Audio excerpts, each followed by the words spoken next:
បរមម្នាក់ចតរមាក់ទុកចោលមួយផ្លែតត្រឡប់មកវិញមានមនុស្សស្លាប់នៅលើរមាក់បរមម្នាក់បានឡើងទៅដេកលើរមាក់ដែលគេចតចោលស្រាប់តែកើតជំងឺខ្យល់កដោយអត់មានអ្នកណាដឹងហើយបានគាំងបេះដូងស្លាប់បង្កឲ្យមានការភ្ញាក់ផ្អើលឡើងកាលពីវេលាម៉ោង 10:30 នាទីព្រឹកថ្ងៃទី 2 ខែឧសភាឆ្នាំ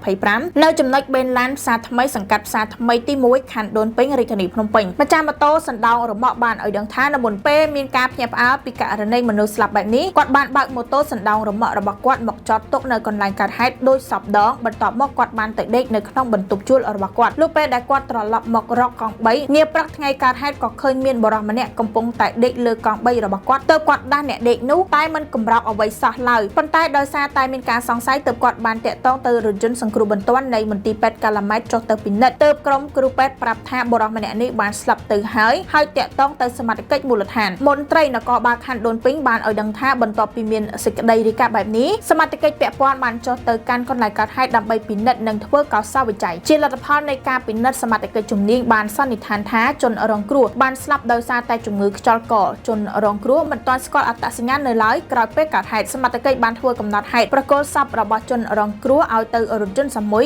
ដឹកទៅកាន់វត្តទួលសង្កែហើយស្វែងរកសាច់ញាតិនិងក្រុមគ្រួសារមកយកទៅរៀបចំធ្វើបុណ្យតាមប្រពៃណីនាងខ្ញុំលីលីពី I Love Cambodia Hot News TV